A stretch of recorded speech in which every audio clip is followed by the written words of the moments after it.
बहुतों कोई है मछली का करी में कोई भी सब्जी डालकर खाना पसंद नहीं करता है, परंतु मछली के करी में सहजन डालकर बनाकर खाकर देखिए।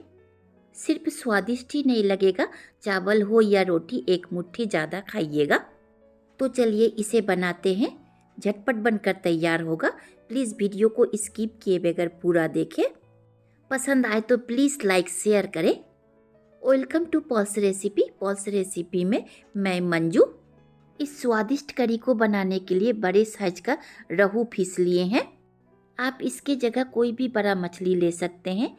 अगर छोटा मछली खाते हैं तो उसके साथ भी सहजन डालकर बनाकर खा सकते हैं, वो भी बहुत स्वादिष्ट लगता है। इसे अच्छी तरह से धोकर साफ कर लिए हैं। इसमें डालेंगे 1 टीस्पून हल्दी पाउडर। मैरिनेट करने वक्त हल्दी पाउडर ज़्यादा ना डालें, इसे जब भूनिएगा तो हल्दी पाउडर जल जाएगा। और 1 टीस्पून नमक। मछली के बदन में नमक हल्दी रगड़ते हुए लगाएंगे ताकि नमक का फ्लेवर मछली के अंदर तक जा सके। इसे 30 मिनट रेस्ट में रखेंगे। आप चाहे तो रेस्ट में रखे बगैर भी फ्राई कर सकते हैं। मछली में डालने के लिए मेन मसाला में लिए हैं 1 टीस्पून काला सरसों और 25 के करीब लहसुन का कलिया। सरसों और लहसुन को पीसकर पेस्ट बना लेंगे। मसाले में लेंगे 1 टीस्पून जीरा पाउडर, 1 टीस्पून से थोड़ा ज़्यादा धनिया पाउडर, 1 टीस्पून हल्दी पाउडर, कलर के लिए 1 टीस्पून कश्मीरी लाल मिर्च पाउडर। आप चाहे तो इसे डालें वरना स्किप भी कर सकते हैं। मसाले में डालेंगे पानी और भिगो कर रखेंगे।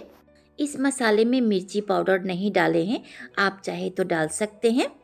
भिगोया हुआ मसाला में अलग से पानी डालकर भूनने की ज़रूरत नहीं पड़ेगा। 30 मिनट के बाद कढ़ाई को फुल फ्लेम में गरम करके डालें सरसों का तेल। आप जो तेल खाते हैं वो डालें। जब तक तेल से धुआं ना निकलने लगे फ्लेम को फुल रखें और कढ़ाई के बदन में इस तरह से तेल लगा दें। मछली भूनने वक्त एक भी मछली टूटेगा नहीं और कढ़ाई के बदन में मछली चिपकेगा नहीं। उसके बाद एक एक करके मछली को तेल में डालकर 3 से 4 मिनट तक एक तरफ भून लेने के बाद फिर पलटे। अब फ्लेम को मीडियम करके मछली को गोल्डन ब्राउन होने तक भूनें। निकालने वक्त इस तरह से तेल को झरा कर निकालें। पूरा मछली को भून कर निकाल लिए हैं। देखिए गोल्डन ब्राउन होने तक भुने हैं। इसे भूनने में 10 मिनट का वक्त लगा है। बचा हुआ तेल में डालेंगे 1/2 टीस्पून कलौंजी और 2 सूखी मिर्च तोड़कर और 2 मीडियम साइज का कटा हुआ टमाटर, स्वाद अनुसार नमक। आप टमाटर का पेस्ट भी डाल सकते हैं। इस करी को बनाने के लिए प्याज और अदरक का इस्तेमाल नहीं करेंगे। आप चाहे तो प्याज का इस्तेमाल कर सकते हैं परंतु अदरक ना डालें। मिलाकर सॉफ्ट होने तक भून ले। डालें भिगोया हुआ मसाला और थोड़ा बारीक कटा हुआ धनिया पत्ता का डंठल। मिलाकर मसाले को हल्का तेल छोड़ने तक पका ले, अर्थात इसे 50% तक भून लेना है। मीडियम फ्लेम में 2 से 3 मिनट तक भूने हैं। देखिए हल्का सा तेल छोड़ने लगा है। इसी वक्त डालेंगे पिसा हुआ सरसों और लहसुन। मिलाकर और 2 मिनट तक भून लेंगे। सरसों डालने के बाद ज़्यादा ना भूने, सरसों का फ्लेवर कड़वा हो जाएगा। 2 मिनट तक भून लिए हैं। इसमें डालेंगे कटा हुआ सहजन। अगर आप इसके जगह कोई दूसरा सब्जी डालना चाहते हैं तो वो भी डाल सकते हैं। मसाले के साथ मिलाकर सहजन को 1 मिनट तक भून ले। उसके बाद इसमें डालें ग्रेवी के लिए पानी। आप जितना ग्रेवी रखना चाहते हैं उससे थोड़ा ज़्यादा डालें।